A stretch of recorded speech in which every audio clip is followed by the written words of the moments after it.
Well, we all know you, Will Young. Yes. But we don't know Christopher so well. He's so much better. Christopher's your best friend, but more than that, you're working You together. might upset some other people by saying Yes. that. OK. One of your best friends. No, he's my best friend.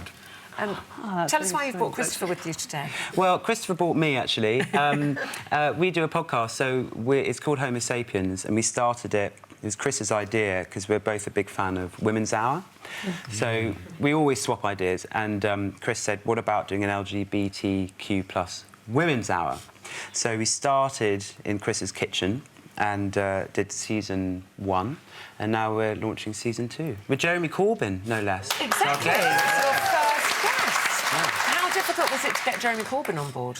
Well, Will met him at a Pink News event and, I'm going to say, harassed him. I harassed him. Harangued. I harangued the Labour Party. It took about 9 months. Because they're not busy. And what did you talk to him about? Compost. Yeah. Jeremy Paxman, we are not. I was going to say, Ken Livingstone had lizards and toads and frogs because he's very keen on reptiles. So Jeremy Corbyn is keen on compost. Well, Yeah, and jam making. and a famous pacifist, but he did get quite angry about Will's jam recipe. So Yeah.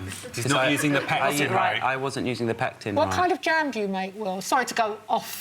No, gender. This is on agenda. This is on agenda. Yeah. Do you plum. make gender-free jam? Plum. Just checking in. I don't want to say anything. That's a good marketing thing, isn't Yeah. it? I said it first, We can Will. go on Dragon's Den. We can go on Dragon's Den. Yeah. So what's I make raspberry and plum jam. OK. Yeah. What's Not very well. the idea behind Homo Sapiens? Who are you trying to reach? What's your Well, message? it's a bit like this show, actually. You know, this is a great space for women to talk, and we didn't feel there was a space for LGBT people to speak and just have a conversation. And each week we meet someone who is a kind of inspirational person from that world, or an LGBT ally like Corbyn, and we just listen to them and all the sort of incredible things they've done. But then we also talk about, because we're friends, we just talk about our lives and our jams. So There we you go. slip in the kind of compost questions. Yeah, it's sort of like... We majored on the compost. We majored. Well, I think with someone like Jeremy, we wanted to not ask always heavy-hitting... I mean, I studied politics, so I did want to say something, and we spoke about kind of things we wanted to talk about. But I think it's nice to get a sense of the person. And because we've both been in the industry, so we met because Chris was directing one of my videos, and we've both moved into different areas. Yes. You know, we have worked with a lot of people who were in front of the camera, so maybe people feel more relaxed. But also, if you speak, podcasts are amazing because they're a conversation rather than an interview, and so you get to see a different side of people, which people really like. So for us to interview Corbyn about hard-hitting politics would be a really silly idea because we don't know enough.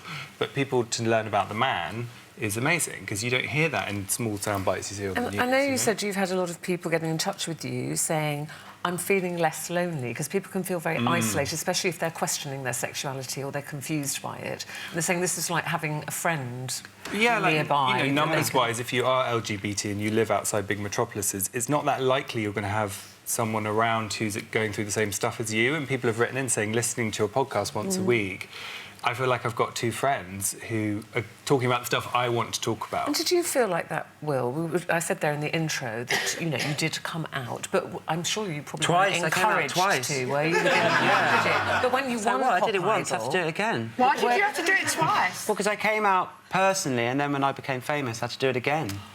But I did know. the record company try to discourage you from coming out? No, they didn't. I think during Pop Idol, people did. And there was a great headline, because when I did say that I was gay in the papers, second coming out, there were loads. It was like from Notting Hill, that scene from Notting Hill when she comes out the door and all those photographers. There were so many photographers, and I was taking out the rubbish. So the headline was Will Young comes out, and then ... with the rubbish. It was most unglamorous.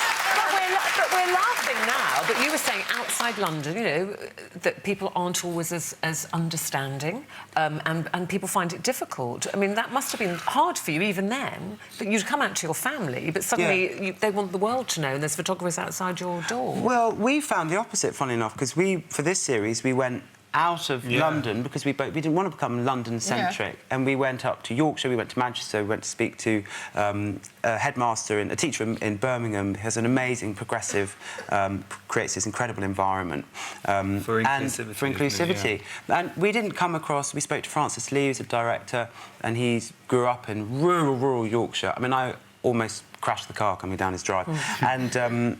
You know, he didn't feel lonely at all, so it's really interesting. Can I just quickly ask you, I've done quite a lot of stuff for LGBT over the years, but what is LGBTQ plus now? Well, that's encompassing.